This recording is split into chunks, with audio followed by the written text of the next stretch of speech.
කොහොමද හැමෝටම මම හිතන්නේ ඔයාලා thumbnail එකෙන්ම දකින්න ඇති අද මොකක් ගැනද මම කතා කරන්න යන්නේ කියලා. ඇත්තට මේ වීඩියෝ එක ලයිසියම් ජාත්‍යන්තර පාසලේ තමන්ගේ දරුවා grade 8 එකේ ඉන්න අම්මලා වෙනුවෙන් තමයි මම කරන්නේ. හැබැයි තමන්ගේ දරුවා grade 8 එකට පහළ ඉන්නවා නම් කවදා හරි දවසක ඔයාලට මේ වීඩියෝ එක වැදගත් වෙයි. ඒ හින්දා ෂෙයා කරගන්න. මොකද හැම අවුරුද්දකම අප්‍රේල් මැයි වෙනකොට ඔයාලා අතර ලොකු කතා බහක් grade 8 අම්මලා අතර ඇති වෙන මාතෘකාවක් ගැන අද මම කතා කරන්න යන්නේ. එතකොට මාව දන්නේ නැති අම්මා කෙනෙක් තාත්තා කෙනෙක් පේරන් කෙනෙක් නම් මේ වීඩියෝ එක බලන්නේ මේ සම්බන්ධව කතා කරන්නේ මම ඇයි මේ සම්බන්ධව මම කතා කරන්න තියෙන සුදුසුකම මොකක්ද කියලා ඉස්සෙල්ලාම කියලා ඉන්නම්. මගේ දරුවා ලයිසියම් ජාත්‍යන්තර පාසලෙන් අධ්‍යාපනය ලැබලා විශ්වවිද්‍යාලයේ 3 වෙනි අවුරුද්ද අවසන් කරලා ඉන්නේ. ඊටත් වඩා මම ලයිසියම් ජාත්‍යන්තර පාසලේ දැනට විදේශගත වෙලා හිටියත් ලයිසියම් ජාත්‍යන්තර පාසලේ කාලයක් සේවය කරපු ඒ වගේම උසස් පෙළ අංශ ප්‍රධානී විදිහට වැඩ කරපු ඊට පස්සේ ගණිතාංශයේ සම්බන්ධිකාරක කෝඩිනේටර් විදිහට වැඩ කරපු ඒ වගේම ලයිසියම් ජාත්‍යන්තර පාසල කේම්බ්‍රිජ් කරිකියුලම් එකෙන් එඩෙක්සෙල් කරිකියුලම් එකට ෂිෆ්ට් වෙනකොට ඒ මාරු වෙන ක්‍රියාදාමයේ මූලික ටීම් මෙම්බර්ස් ලගේ ටීචර්ස් ලගේ හිටපු ටීම් එකේ මූලිකත්වය ගන්න අවස්ථාව ලැබුණා. ඒ වගේම එඩෙක්සෙල් කරිකියුලම් එක ඉන්ට්‍රොඩියුස් කරද්දී මැතමැටික්ස් එක්සැමිනර් විදිහට ක්‍රියා කරා. ඉතින් ඔය වගේ අත්දැකීම් රාශියක් එක්ක තමයි මම අද මේ කතාව ඔයාලට ගේනවා කියලා හිතුවේ. මොකද අපි දන්නවා මැයි මාසෙ වෙනකොට grade 8 ළමයිට යාළගේ කැලෙන්ඩර් එකේ විශේෂ දවසක් තියෙනවා. subject selection meeting කියලා. ඉතින් ওই subject selection meeting එකට ගොඩාක් අවස්ථාවලදී දෙමව්පියොත් එක්ක සම්බන්ධ වෙලා විවිධ ශාඛාවල සමහර වෙලාවට අනුරාධපුර ශාඛාව ඊට පස්සේ කුරුණෑගල නුවරඑළිය ඔය හැම අවස්ථාවකටම සහභාගී වෙලා ගත්ත අත්දැකීම් එක්ක සහ ඊට පස්සේ නිරන්තරයෙන් වාර්ෂිකව අඩුම අප්‍රේල් මැයි වෙනකොට කෝල්ස් 25ක්වත් එනවා පේරන්ට්ස් ළගෙන් මේක ක්ලැරිෆයි කරගන්න. දැන් ඔයාලට තේරෙන්නේ නැති මොකක් ගැනද මම මේ කතා කරන්න යන්නේ කියලා. ඉස්සෙල්ලාම මම කියලා ඉන්නම් අපි grade 8 එකේ ඉඳලා 9 වෙනිදා යනකොට ඇයි අපි මේ subject selection meeting එකක් තියෙන්නේ කියලා. ඔයාලා දන්නවා grade 8 වෙනකන් අපිට ලයිසියම් එකටම අදාළ වෙච්ච කරිකියුලම් එකක් තියෙන. ඒක එඩෙක්සෙල් කරිකියුලම් එක වේවා, කේම්බ්‍රිජ් කරිකියුලම් එක වේවා, ඒකට අලයින් වෙන විදිහට ලයිසියම් ජාත්‍යන්තර පාසල විසින්ම හදපු කරිකියුලම් එකක් තියෙන බොහොම ගුණාත්මක විෂය නිර්දේශයක්. ඒක කාලයක් තිස්සේ ඒක අත්දැකීම් එක්ක ඩොක්ටර් මොහන්ලාල් ග්‍රේරු, ඩොක්ටර් කුමාරි ග්‍රේරුගේ තියෙන විෂනරි ලීඩර්ෂිප් එකත් එක්ක ඒ තියෙන අත්දැකීම්, ඒ තියෙන සුදුසුකම් එක්ක තවත් ඉන්න ඇකඩමික් පැනල් එකක් විසින් හදපු බොහොම ගුණාත්මක විෂය නිර්දේශයක් තමයි grade 8 වෙනකන් තියෙන්නේ. දැන් මේ grade 8 එකේදී වෙන වෙනස මොකද්ද? ළමයා grade 8 එකේදී 9 එකට මාරු වෙද්දී ළමයාට අවස්ථා දෙකක් තියෙනවා. ඒ කියන්නේ සරලව ගත්තොත් පාත්ස් දෙකකට ළමයාව හැරවෙනවා. එකක් තමයි national curriculum එක, අනිත් එක තමයි international curriculum එක. ඉතින් national curriculum එක කිව්වහම අපේ රජයේ පාසල්වල අපේ දුවදරුවෝ ඉගෙන ගන්න විෂය නිර්දේශයම ඉංග්‍රීසි මාධ්‍යයෙන් ලයිසියම් එකේ ළමයි ඉගෙන ගන්නවා. ඒ ළමයා national path කියන එක තෝරගත්තොත්. එතකොට ඉන්ටර්නැෂනල් පාත් එක කියන්නේ විදේශීය විෂය නිර්දේශයක්. ඉතින් ඒක කේම්බ්‍රිජ් වෙන්න පුළුවන්, එඩෙක්සෙල් වෙන්න පුළුවන්. ඒ අවුරුද්දේදී ලයිසියම් ජාත්‍යන්තර පාසලේ ඉහළ කළමනාකාරීත්වය විසින් තෝරගන්න මේ විදේශීය විෂය නිර්දේශය. දැනට අපිට පවතින එඩෙක්සෙල්නේ. ඉතින් ඔය පාත්ස් දෙකකට ළමයා grade 8 එකෙන් පස්සේ යනවා. අන්න ඔය ගැන දැනුවත් කරන්න අප්‍රේල් මැයි වගේ වෙනකොට ඔයාලගේ කැලෙන්ඩර් එකේ තියෙනවා ස්පෙෂල් මීටින් එකක් සබ්ජෙක්ට් සිලෙක්ෂන් මීටින් එක කියලා. ඉතින් ওই මීටින් එකේදී ඔයාලව දැනුවත් කරනවා ඔයාලා තෝරගන්න ඕනේ නැෂනල් කරිකියුලම් එකද ඉන්ටර්නැෂනල් කරිකියුලම් එකද. එතකොට මොනවද ඒවයි තියෙන වාසි අවාසි, ඇයි ඔයාලා නැෂනල් තෝරගන්නවා නම් තෝරගන්න ඕනේ, ඉන්ටර්නැෂනල් තෝරගද්දි මොනවද තියෙන්න ඕනේ. අනිවාර්යයෙන්ම දෙමව්පියනේ අපි තේරුම් ගන්න ඕන එක දෙයක් තමයි විෂය නිර්දේශ දෙකක් කියන්නේ. ඒ විෂය නිර්දේශයේ කන්ටෙන්ට් එක, විෂය නිර්දේශයේ ඉවැලියේෂන් ප්‍රොසෙස් එක, පේපර්ස් හැදෙන විදිය, පේපර් ස්ට්‍රක්චර් එක, එයාලා ෆෝකස් කරන්නේ ළමයාගේ මොන වගේ ස්කිල්ස්ද කියන එක අනිවාර්යයෙන්ම වෙනස් වෙනවා. ඉතින් බොහෝමයක් දෙමව්පියන්ට මම නැෂනල් කරිකියුලම් එක ගැන කියා දෙන්න ඕනේ. ඒ අපි ඉගෙන ගත්ත කරිකියුලම් එක. අපි අපේ ජාතික විෂය නිර්දේශය ශ්‍රී ලංකාවේ තියෙන. ඉතින් ඉන්ටර්නැෂනල් කරිකියුලම් එක කිව්වහම ඉතින් ඒකේ විදේශීය විෂය නිර්දේශයක්. ඒක කේම්බ්‍රිජ් වෙන්න පුළුවන්, එඩෙක්සෙල් වෙන්න පුළුවන් 2021 22 වගේ අවුරුද්ද වෙනකන් ICM එකේ ඉන්ටර්නැෂනල් කරිකියුලම් එකට තෝරගෙන තිබ්බේ කේම්බ්‍රිජ් කියන විෂය නිර්දේශය. කේම්බ්‍රිජ් කරිකියුලම් එක. ඉතින් ඒක විවිධ හේතුන් මත ලයිසියම් කළමනාකාරීත්වය තීරණය කරා. දැන් අපි කරගෙන යන ඉන්ටර්නැෂනල් කරිකියුලම් එක එඩෙක්සෙල් කියලා. දැන් මම අද කතා කරන්නේ කේම්බ්‍රිජ්ද එඩෙක්සෙල්ද කියන එක නෙවෙයි. ඔල්රෙඩි ඔයාලා ඕන තරම් සෝසස් වලින් හොයාගෙන තියෙනවා කේම්බ්‍රිජ්ද එඩෙක්සෙල්ද මොකක්ද කියන එක. ඒක ලොකු කතිකාවල් වලට ගිහින් තියෙනවා. ඉතින් ඒක ගැන මම අද කතා කරන්න යන්නේ නැහැ. නමුත් මම මේ ඔයාලට කියා දෙන්න යන්නේ දැන් අපි හිතමු ඔය ඉස්සරේ අහලා සබ්ජෙක්ට් සිලෙක්ෂන් මීටින් එකේදී ඔයාලා තීරණය කරනවා අපි තෝරගන්නේ නැෂනල් කියලා. ඉතින් ඔයාලගේ තියෙන ඊට කලින් මම කියන්නම්කෝ ඇයි මේ මීටින් එකක් මැයි මාසේ තියන්නේ. ඉතින් මැයි මාසේ තියන්න හේතුව කාරණා දෙකක්. පාසල පැත්තෙන් ඔබේ දරුවා තෝරගන්නේ නැෂනල්ද ඉන්ටර්නැෂනල්ද කියන එක අනුව පාසලට කරන්න තියෙන ගොඩාක් වැඩ තියෙනවා. එකක් තමයි ඒ සඳහා ඔයාලා අගෝස්තු ඔබේ දරුවා එන්නේ නැෂනල් පන්තියටද ඉන්ටර්නැෂනල් කරිකියුලම් පන්තියටද කියන එක අනුව සම්පත්දායකත්වයේ සූදානම් කරගන්න ඕනේ. ගුරුවරු සූදානම් කරගන්න ඕනේ. පාසලේ තියෙන පන්ති කාමර සැලසුම් කරන්න ඕනේ, විද්‍යාගාර පහසුකම් සැලසුම් කරන්න. මොකද මේ විෂය නිර්දේශයන් දෙකේ අවශ්‍යතා දෙකක් තියෙනවා. ඒ පන්ති කාමර සැලසුම් කරන්නේ, ඒ වගේම විද්‍යාගාර පහසුකම්, ප්‍රායෝගික පරීක්ෂණ කෙරෙන විදිහ, ඒවට ළමයා සූදානම් කරන විදිහ, ඒවට ළමයා හසුරවන විදිහ, ඒකට කළමනාකාරීත්වයට විශේෂ වැඩ කටයුතු ටිකක් තියෙනවා. ඔබේ දරුවා යන්නේ නැෂනල් කරිකියුලම් එකටද ඉන්ටර්නැෂනල් කරිකියුලම් එකටද කියන එක අනුව. ඉතින් ඒ සඳහා මාස 3ක සූදානමක් අවශ්‍ය හින්දා මැයි මාසේ වෙනකොට සිලෙක්ෂන් මීටින් එක තියෙනවා. ඊට පස්සේ ඔබේ පැත්තෙන් මොකක්ද අවශ්‍යතාවය? මම කිව්වා වගේ විෂය නිර්දේශ දෙකක් නම් ඒ විෂය නිර්දේශ දෙකේ කන්ටෙන්ට් එක, ඒ සඳහා තියෙන සූදානම විශේෂයෙන් ඉන්ටර්නැෂනල් කරිකියුලම් එකට වගේ යනවා නම් ඒ සඳහා මූල්‍යමය සූදානමක් තියෙන්න ඕනේ. පොත්පත් අපි ගන්නකොට ටිකක් මිල අධිකයි. ඒතකොට එක්සෑම් ෆීස් තියෙනවා. ඒකට ඔයාලා සූදානම් වෙන්න ඕනේ. ඒක ඔයාලට ගැලපෙනවද කියලා ඔයාලා බලන්න ඕනේ. එතකොට ඉන්ටර්නැෂනල් කරිකියුලම් එකක් කළා ඊට පස්සේ උසස් අධ්‍යාපන හයර් එඩියුකේෂන් එක කරනකොට ඒකට ඔයාලගේ සැලසුම කොහොමද? ඔයාලා මුදල් සූදානම කොහොමද?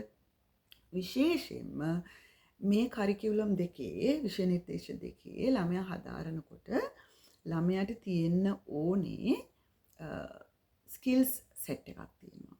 ඒ මොකද මම කිව්ව ඉවැලුවේෂන් ප්‍රොසෙස් එක වෙනස්. පේපර් ස්ට්‍රක්චර් එක වෙනස්. එතකොට ළමයා ඒකේ කොයිතරම් දුරකටද ඒකට Taman සූදානම්ද කියලා බලන එකේ මේ මාස 3 දෙන්නේ අන්න ඒ කටයුතු වලට පාසලට දෙමව්පියා සහ දරුවා කියන අයටත් සූදානම් වෙන්න. එහෙම විනා සිලෙක්ෂන් මීටින් එක තිබ්බ සැනින් පහුවෙන්දා ඉඳලා ග්‍රේඩ් 9 සිලබස් එක පටන් ගන්න නෙවෙයි. දැන් තමයි මම වීඩියෝ එකේ මාතෘකාවට එන්නේ. අපි හිතමු සබ්ජෙක්ට් සිලෙක්ෂන් මීටින් එකේදී ඔයාලා තීරණය කරා මගේ දරුවා කරන්නේ නැෂනල් කියලා. එතකොට ඔයාලගේ දරුවා අගෝස්තු මාසයේදී හෝ සැප්තැම්බර් අලුත් ඇකඩමික් එක පටන් ගද්දී 9 වසරට යනකොට ඔයාලගේ අතට ලැබෙන්නේ 10 වසරේ නැෂනල් කරිකියුලම් එකේ 10 වසරේ පොත. ඔන්න ඔතන තමයි ගැටලුවක් වෙන්නේ. ඉතින් ඕක බාහිර පාර්ශවයන් ලොකු කතාවක් හදනවා තමන්ගේ ආර්ථික වාසි සඳහා. ඔයාලට කියනවා මේ කාලේ වෙනකොට ඔයාලගේ ළමයා 8 වසරේ ඉඳලා එකවරම 10 වසරේ පොත ගන්නේ. ඉතින් ඒ හින්දා 9 වසරේ සිලබස් එකට අපි ක්‍රෑෂ් කෝස් කරනවා, අපි ක්ලාසස් කරනවා, ඒ සිලබස් එක කවර් කරනවා කියලා අලුත් කතාවක් හදනවා. ඉතින් ඉස්සෙල්ලාම මම මේක ක්ලැරිෆයි කරලා ඉන්නම්. මීට අවුරුදු ගණනාවකට කලින් ඩොක්ටර් මහන්ලාල් ග්‍රේරු, ඩොක්ටර් කුමාරි ග්‍රේරු ඇතුළු ඒ විෂනරි ටීම් එක 8 වසරෙන් එළියට එන ළමයට 10 වසරේ පොත දුන්නේ භාගාතේ නිකන් විනෝදයට ගත්ත තීරණයක් නෙවෙයි. ඒ අය හොඳින්ම තේරුම් අරගෙන තියෙනවා. ඒක අපේ ඒ තිබ්බ පරීක්ෂණ කටයුතු වලින් තහවුරු වෙලා තියෙනවා. ලයිසියම් එකේ ග්‍රේඩ් 8 ඉවර කරන දරුවෙක්ට නැෂනල් කරිකියුලම් එකේ 10 වසරේ පොත් ටික පරිශීලනය කරලා අධ්‍යයන කටයුතු ආරම්භ කරන්න පුළුවන්. මොකද 9 වසර පොත්වල තියෙන අදාළ කටයුතු අදාළ ක්‍රියාකාරකම් ඒ දැනුම අපේ ලයිසිම් එකේ ළමෙක් 8 වසර වෙද්දී තහවුරු කරගෙන ඉවරයි. ඉතින් ඔයාලට ඒක තේරෙන්න ඕනේ. 6 7 8 රජේ පාසලක යන දරුවෙක්ට වඩා අපේ ලයිසිම් 6 7 8 යන දරුවෙක්ගේ මහන්සියේ කන්ටෙන්ට් එකේ පොත් ටික වෙනස්. ඉතින් ඒ වෙනකොට 8 වසරේ යා ජුලයි 31 වෙනකොට එයා 9 වසරේ රජේ පාසලක 9 වසර දරුවෙක්ගේ දැනුම කුසලතා ඒ අවශ්‍ය දේවල් ටික අත්දැකීම් ක්‍රියාකාරකම් ටික සම්පූර්ණ කළ ඉවරයි. ඒ හින්දා තමයි ඒ දරුවට අගෝස්තු හෝ සැප්තැම්බර් වෙද්දී රජයේ පාසල්වල 10 වසර පොත අතට දෙන්නේ. ඒ හින්දා දෙමව්පියනේ මොනම හේතුවක් හින්දාවත් කවුරු මොන විදිහට තර්ක කරත් මොන විදිහ ආර්ථික වාසි සඳහා තර්ක ගොඩ නැගුවත් ඔබේ දරුවාට ජාතික විෂය නිර්දේශයේ නැෂනල් කරිකියුලම් එකේ 9 වසර සිලබස් එකක් වෙනම කිරීමේ අවශ්‍යතාවයක් නැහැ. ඒක මම පැහැදිලිවම කියන්න ඕනේ. කවුරු හරි කෙනෙක් ඒක එහෙම කියනවා නම් ඒක හුදෙක් තමන්ගේ ආර්ථික වාසියක් සඳහා ගොඩනගපු තර්කයක් විතරයි. හරි. එතකොට අපි දැන් මාරුවෙමුකෝ ඉන්ටර්නැෂනල් කරිකියුලම් එකට ඔන්න ඔතනදී ලොකු තර්කයක් හදනවා. දැන් එකපාරම මේ ලයිසිම් සිලබස් එකක් කරලා දැන් එඩෙක්සෙල් කරිකියුලම් එකට යන්නේ. ඉතින් අම්මලව බය කරනවා. දැන් මේක දැම්ම ඉඳලා කරන්න ඕනේ නැත්තම් මේක කරගන්න බෑ. ඒ හින්දා මැයි ඉඳලා පටන් ගන්න ඕනේ කියලා ඔන්න 9 වසරට පන්ති පටන් ගන්නවා 8 වසරේ මැයි ඉඳලා. මේක ප්‍රදේශ ගණනාවක අවුරුදු ගණනාවක් තුස්සේ සිද්ධ වෙන මම කියන්න ඕනේ ඒක අකටයුත්තක් කියලා. ඒකට හේතුව දැන් ඕක ගැන මම කතා කරද්දී ගොඩක් වෙලාවට තව කතාවක් කියනවා. එයාගේ දුව කලින් කරවලා අනිත් අය කලින් කරනවට තියෙන අකමැත්තටලු මම මේක කියන්නේ නැහැ. යම් කිසි දෙමව්පියෙක් තීරණය කරනවා නම් තමන්ගේ දරුවා ග්‍රේඩ් ප්‍රොමෝෂන් එකක් එක්ක ඉගෙනගෙන කලින් තමන්ගේ අධ්‍යාපන කටයුතු ඉවර කරන්න ඕන කියලා අපි කරා වගේ. අපේ දුව 6 වසරේ ඉඳලා 9 වසරට ග්‍රේඩ් ප්‍රොමෝෂන් එකක් ගත්තේ. ඒක මේ මම සෙක්ෂනල් හෙඩ් හින්දාවත් මම ඉස්කෝලේ වැඩ කරපු හින්දාවත් කරපු දෙයක් නෙවෙයි. අපේ පුද්ගලික තිබ්බ සැලසුමක් හින්දා දරුවත් එක්කත් කතා කරලා අපි ඉස්සලාම කරේ ඒක පාසල් කළමනාකාරීත්වයට දැනුම් දුන්නා. ඒ වෙලාවේදී මම දෙමව්පියා කියන රෝල් එකේ ඉඳලා තමයි මේ කටයුත්ත කරේ. මම සෙක්ෂනල් හෙඩ් කියන රෝල් එකේ නෙවෙයි එතකොට ඒ තීරණයේදී හිටියේ. මම දෙමව්පියා මම දරුවගේ අම්මා. මමයි මගේ මහත්තයයි ගිහින් පාසල් කළමනාකාරීත්වයට අපිට මෙහෙම අවශ්‍යතාවයක් තියෙනවා. ඊට පස්සේ පාසල් කළමනාකාරීත්වය කිව්වා ඒකට අපිට දරුවා සුදුසුදු බලන්න අපි ටෙස්ට් එකක් කරනවා. ඒ ටෙස්ට් එක හරිම විනිවිද විදිහට පිළිවෙලට පාසල් කළමනාකාරීත්වය කරලා දුන්නා. මොකද දරුවා ඒකට සුදුසු බලන්න. අපිත් ඒකට කැමති වුණා. මොකද දරුවා ඇත්තට මේකට සුදුසු නැත්නම් අපි දරුවාට අනවශ්‍ය දෙයක් කරලා අර යන්න තිබ්බ ගමනත් බාධා කරලා අපි අනවශ්‍යම දෙයක් කරන හින්දා අපි ඒකට පැත්තකින් ඉඳලා පාසල් කළමනාකාරීත්වයට ඒක තීරණය කරන්න දුන්නා. ඒක වෙනම මගේ දරුවට ඒක වෙනම කෙරුණා. මොකද මම පාසල් කළමනාකාරීත්වයේ හිටපු හින්දා ඒ වෙනකොට. ඉතින් එහෙම කරලා යාලා තීරණය කරා හරි ළමයාගේ ලකුණු මට්ටම හොඳයි. ඊට පස්සේ අපි මීටින්ග්ස් කීපයක් ගන්නවා පාසල් කළමනාකාරීත්වයත් එක්ක විෂය භාර ගුරුවරුත් එක්ක. ඇත්තටම දරුවා මේ ගැප් එක ගන්න සුදුසුද? එහෙම ගන්නකොට දෙමව්පියෝ විදිහට අපි මොන වගේ වගකීමක්ද දරන්න ඕනේ කියලා. ඉතින් ඔය වගේ මීටින්ග්ස් ගණනාවකින් සාකච්ඡා ගණනාවකට පස්සේ ඉහළ කළමනාකාරීත්වයට කියන්නේ නුගේ ගොඩත් එක්කත් අපි අප්‍රූවල් එකක් අරගෙන තමයි ළමයා ග්‍රේඩ් ප්‍රොමෝෂන් එකට දාන්නේ. ඉතින් ඒ හින්දා හිතන්න එපා දෙමව්පියනේ මේ හිතපු ගමන් නිින්දෙන් ඇහැරිලා වගේ 6 වසරේ ඉන්න ළමයා 8 වසරට දානවා, 7 වසරේ ඉන්න ළමයා 9 වසරට දානවා, 8 ළමයා 9 පොත් ටික ගන්නවා කියන එක මේ නිින්දෙන් ඇහැරලා වගේ කලබල වෙලා කරන වැඩක් නෙවෙයි. ඒක අපි කාලයක් එක්ක සැලසුමක් ඇතුව ඒකට අවශ්‍ය කුසලතා දරුවට දීලා ළමයාගේ කැමැත්ත බලලා අපි බැලුවා ඒ කුසලතා දෙනකොට ළමයාගේ behavioral changes එනවාද ළමයා ස්ට්‍රෙස් වෙලා දින්නේ ළමයා මේ අපි කියනවට කරන දෙයක්ද ළමයා කැමැත්තෙන්ද කරන්නේ මේ කරිකියුලම් එකේ බර ළමයාට අදින්න පුළුවන්ද ඔය වගේ විශේෂ දේවල් ටිකක් කරලා තමයි අපි ඒක කරේ. ඒක මම කාලයක් තිස්සේ කිව්වොත් මට මේ වීඩියෝ එක කරගන්න බැරි වුණා. මම ඒක ගැන වෙනම කියන්නම් කෙනෙක්ට අවශ්‍ය නම් සහ අපි ඒක පටන් ගත්තට පස්සේ විශේෂ ක්‍රමවේදයක් අපේ ගෙදර ඇතුළෙත් වුණා ළමයාව ඒ කටයුතු ටික කළා විශ්වවිද්‍යාල ප්‍රවේශය ගන්නකම් ඒ ටික කරන්න. එතකොට මගේ දුවගේ වයසේ පන්තියේ ළමයිගේ උසස් පෙළ ප්‍රතිඵල මේ ළඟදී නිකුත් වුණා. ඉතින් කියන්න සතුටුයි ගොඩක් දරුවෝ විශේෂ කුසලතා ඇති විශ්වවිද්‍යාලයට තේරිලා තිබ්බා. ඉතින් මගේ දුව මේ වෙනකොට විශ්වවිද්‍යාලේ 3 වෙනි අවුරුද්ද ගත කරලා ඉවරයි. දැන් 4 වෙනි අවුරුද්දට යන්න යනවා. ඉතින් ඒ අපි තෝරගත්ත පාර. ඒ වගේම මම දැනුවත්ව මගෙන් අධ්‍යාපනය ලැබපු දරුවෝ කීප දෙනෙක් ඔය ක්‍රියාදාමය කරා නිින්දෙන් බය වෙලා වගේ එකවර නෙවෙයි. ඒ දෙමව්පියෝ ඒ සඳහා විශේෂ සූදානමක් ඇතුව කරේ. මං කතා කරන්නේ අන්න ඒ ක්‍රයිටීරියා එකේ ළමයි නෙවෙයි.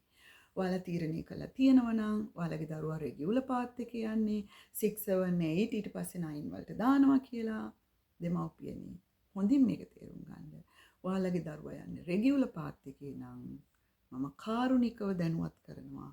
ළමයා 8 වසරේ ජූලි 31 වෙනකන් 9 වසරේ පොත් ටික දෙන්න එපා.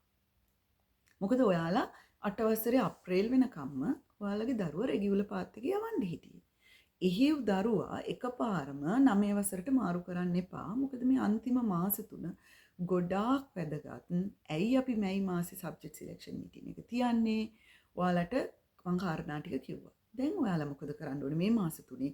තකහනියේ 9 වසරේ පන්තියක් ආගෙන 9 වසරේ පන්තියකට යන එක නෙවෙයි මේ මාස 3 කතා කරන්න දරුවගේ විෂය භාර ගුරුවරුන්ට අහන්න මොනවද ළමයාගේ තියෙන ගැප්ස් කියලා බලන්න 6 වසරේ ඉඳලා මේ වෙනකන් ළමයාගේ සෙමෙස්ටර් එක්සෑම්ස් ලකුණු බලන්න ඒ ලකුණු කොයි විදිහටද ප්‍රෝග්‍රස් එක තියෙන්නේ බලන්න අඩු වෙලාද වැඩි වෙලාද ස්ටඩිද මොකද්ද කියන එක ඇනලයිස් කරන්න මොනවද ළමයා ස්ට්‍රගල් කරපු සබ්ජෙක්ට්ස් බලන්න ස්පෙෂලි අපි හිතමුකෝ ළමයා බයොලොජි හොඳට කළා කෙමිස්ට්‍රි කළා ෆිසික්ස් වලදී ස්ට්‍රගල් කළා එහෙම නැත්නම් බයොලොජි වලදී ස්ට්‍රගල් කරලා එතකොට ඔයාලගේ අනාගත බලාපොරොත්තු මොනවාද? ඔයාලා ළමයා විදේශගත කරන්නද යන්නේ? මොන වගේ පැත්තකටද හැරෙන්න ඕනේ?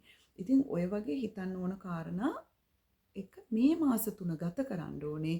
යම් කිසි ગેප් එකක් තියෙනවා නම් ළමයා ඒ ગેප් එක හදාගන්න ඕනේ කොහොමද? උදාහරණයක් විදිහට මම මගේ විෂයට එන්න.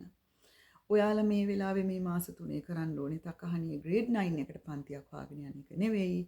මේ මාස 3 ගන්න STP Mathematics 1A 2A 3A පොත් 3 ඒ පොත් 3 බලන්න හොඳට බලලා ළමයාට මොනවද තේරෙන්නේ නැති පාඩම් බලන්න මොනවද ගැප්ස් තියෙන්නේ බලන්න ස්ට්‍රගල් කරේ කොතනද බලන්න එයා වර්ඩ් ප්‍රොබ්ලම්ස් වලද මේ වුනේ ඇල්ජිබ්‍රා වලද මොනවද කරගත්තේ අන්න ඒ ගැප් එක අඳුරගෙන විෂය භාර ගුරුතුමත් එක්ක කතා කරන්න ටීචර් මොනවද මගේ දරුවගේ දැක්ක අඩුපාඩු පන්ති කාමරේදී කියලා බලන්න මේ මාස 3 වලට තියෙන්නේ ඒ ගැප්ස් ටික කවර් කරගෙන ළමයාට යම් කිසි ගැප් එකක් තියෙනවා නම් ඒකට උදව් කරලා ඒකට ගයිඩ් කරලා මේ 8 වසරේ සිලබස් එක ජූලි 31 වෙනකොට ඉවර කරන එක දෙනවා. එහෙම නැතුව 9 වසරේක පටන් ගන්න නෙවෙයි. මං කිව්වේ එහෙම කලින් පටන් ගන්නවා නම් ඒක වෙනම එකක්. ඒකට සූදානම් වෙන විදිහ වෙනම එකක්. ඒකයි මේකයි පටලව ගන්න එපා. මේ මැයි ජූනි සබ්ජෙක්ට් සිලෙක්ෂන් මීටින් එකත් එක්ක ලොකු හාවුවක් සමාජය යනවා. එන්න අපි 9 වසර උගන්වනවා. 9 වසර පොත මිස් වෙනවා. ඔහොම කියලා කියන එකට උත්තරයක් තමයි මම මේ දෙන්නේ. එහෙම එකක් කරන්න ඕනේ නැහැ. එහෙම එකක් කරන්න ඕනේ නැහැ කියලා මම බය නැතුව කියන්නේ. කවමදාකවත් දරුවෙක්ට අගතියක් වෙන්න එක වචනයක්වත් පාවිච්චි නොකරපු සහ අත්දැකීමෙන්ම අම්මා කෙනෙක් විදිහට ක්‍රමවත් ක්‍රියාදාමයක දරුවා මෙහෙව්වහම ප්‍රතිඵල ලබලා සතුටෙන් සැනසීමෙන් ඉන්න දරුවෙක් විදිහට සහ අධ්‍යාපන ශාස්ත්‍රයට සම්බන්ධව ඒ පුහුණුව ඒ පරිණතභාවය ලබාගෙන ඒවයි ප්‍රතිඵල පෙන්නලා දැනට විදේශගත වෙලත් ඒ කටයුතු වල නියැලෙන ගම. එහෙම නැතුව නිකම්ම මම මේ තාකාත් එක්කවත් කවුරුත් මේක කරනවට තරහෙන් කියන දෙයක් නෙවෙයි. මම හිතුවා මේක තව දුරටත් බලාගෙන සිටිය යුතු දෙයක් නෙවෙයි. ඉතින් මගේ YouTube channel එකේ මට හිතුණා මම දන්න දැනුම බෙදා ගන්න මට අයිතියක් තියෙනවා කියලා. ඉතින් ඔය ටික කිව්වම මම හිතන්නේ ප්‍රමාණවත්. ඊට පස්සේ අගෝස්තු 1 වෙනිදා වෙනකොට බුක්ෂොප් එකේ පොත් ටික තියෙනවා. ඔයාලා තීරණය කරලා තියෙනේ වෙනකොට මොකද්ද කරන්න කියලා. අන්න අගෝස්තු 1 වෙනිදා වෙනකොට ඔයාලට හිතෙනවා නම් අමතර පන්ති වලට යවන්න ඕනේ. දැන් මේක හරි බරයි. අන්න පටන් ගන්න. ඒත් මම කියනවා නැෂනල් කරිකියුලම් එක කරන දරුවෙක් යවන්න එපා 9 වසරේ පන්ති වලට 10 වසරේ පන්ති වලට යන්න. මම මෙතනදී දැන් තව කාරණයක් කියනවා. දැන් ඔය ඇනලිසිස් එක කරද්දී, ඒ විශ්ලේෂණය කරද්දී ඔයාලා තෝරගන්න තියෙන ඔයාලගේ දරුවා ගොඩක් දුර්වලයි. වෙන්න පුළුවන්. එහෙම දරුවෝ ඉන්නවනේ හැම ළමෙක් 80 90 ගන්න අය නෙමෙයි. අන්න එහෙම වෙලාවක ඔයාගේ දරුවට විශේෂ මොනවා හරි උපකාරයක් ඒ විදිහට මොකක් හරි ටියුටරින් සෙෂන් එකක් හදලා ගැප් එක හදන්න. ඒත් කරන්න ඕනේ 9 වසරේ පොත නෙවෙයි 6 7 8 ළමයාගේ ගැප් එක කරවලා තමන්ට පාසලේදී හම්බෙන පොත කරෙව්වහම ඇති. ළමයාට හම්බෙන්නේ 10 වසර පොත නම් ළමයාට 10 වසර පොත කරවන්න. ඒක විශේෂයෙන් තමන්ට තමන්ගේ දරුවා දුර්වලයි නම් හිමීට නම් කරන්නේ මම ඒක දුර්වලයි කියන වචනෙට වඩා අපි හිතමු අපි වචනේ පාවිච්චි කරලා ළමයා ටිකක් අපහසුවෙන් ඒ කටයුතු අල්ලගෙන යන්නේ. අනිත් ළමයිට වඩා වේගය අඩුවෙන් කරගෙන යන්නේ කියන වචනෙට මම කැමතියි දුර්වලයි කියනවට වඩා. ඉතින් එහෙම කරගෙන දරුවට හිමින් සිරුවේ අගෝස්තු ගෙදර ඉන්නේ පොඩ ළමයාට ඒ ටික පාසලට කලින් කරලා දෙන්න. එතකොට එයා පාසලේ ගුරුවරයාත් එක්ක කරනකොට දෙපාරක් කරනකොට එයා ඒක පහසුවෙන් කරගෙන යයි. එයාගේ හිමිට අල්ලගෙන යයි. ඉතින් ඔය කාරණාව කියන්න ඕනේ. එතකොට මගේ ඊගාව වීඩියෝ මම මේ වීඩියෝස් ටික ඉක්මනට දානවා අනිවාර්යෙන්ම. මොකද මේක ලොකුවට දෙමව්පියෝ නොමග යන නිස්කාරණීය මුදල් නාස්ති කරන නිස්කාරණීය දෙමව්පියෝ පීඩාවට පත් වෙන කාරණයක් හින්දා. ඉතින් අද කතාව 8 වසරේ ළමයා කවදද 9 වසරේ පොත් ටික ගන්න ඕනේ? 9 වසරට ගියාම. සරලයි. 8 වසරේ ළමයා 9 වසරේ සිලබස් එක ඉගෙන ගන්න පටන් ගන්න ඕනේ 9 වසරට ගියාම. unless otherwise. ඔයාගේ දරුවා අර මම කිව්වා වගේ grade promotion වගේ special step එකකට යන්නේ නැත්නම්. special step එකකට යනවා නම් දෙමව්පියනේ මේ 8 වසරේ ජූලි මාසේ මැයි මාසේ නෙවෙයි ඒක තීරණය කරන්නේ. ඒකට ඔයාලට කල් ඇතුව අවුරුදු 2කට කල් ඇතුව සැලසුමක් හදාගෙන කරන වෙනම ක්‍රමවේදයක්. ඒකට ඉහළ කළමනාකාරීත්වයේ අවසරය තියෙන්න ඕනේ, පාසල් කළමනාකාරීත්වයේ අවසරය තියෙන්න ඕනේ, දරුවා ඒ අදාළ ටෙස්ට් එක පාස් වෙන්න ඕනේ, අදාළ විෂය භාර ගුරුවරුන්ගේ අවසරය තියෙන්න ඕනේ, එයාලගේ රෙකමෙන්ඩේෂන් එක ගන්න ඕනේ, ඒකට දෙමව්පියන්ගේ විශේෂ ලිඛිත ලියමනක් දෙන්න ඕනේ, මේකේ වගකීම් අපි ගන්නවා කියලා. ඒක ස්පෙෂල් ප්‍රොසෙස් එකක්. ඒක නෙවෙයි මේ කියන්නේ. ඔයාගේ දරුවා රෙගියුලර් පාත් එකේ යනවා නම් වීඩියෝ එක අවසන් වෙන්න කලින් මම highlight කළාම කියනවා කවදද ඔයාලගේ දරුවා 9 වසරේ පොත් ටික හෝ national curriculum එකේ 10 වසරේ පොත පාඩම් කරන්න පටන් ගන්නවා. අගෝස්තු 1 වෙනිදාගෙන් පස්සේ. මම හිතන්නේ මේ පැහැදිලි කිරීම හොඳටම ප්‍රමාණවත්. ඔයාලට කරන්න ඕනේ මොකක්ද? මේ සමාජයේ යන හාහුව මොකක්ද? ඒක හුදෙක්ම තමන්ගේ ආර්ථික වාසි සඳහා ඒ අය හදාගත්ත දෙයක් කියලා තේරුම් ගන්න. ඉතින් දෙමාපියනේ අපි ඊගා වීඩියෝ එකේදී හම්බෙමු. ඔයාලා තෝරගන්න ඕනේ. national curriculum එකද international curriculum එකද කියන එක කතා කරනවා.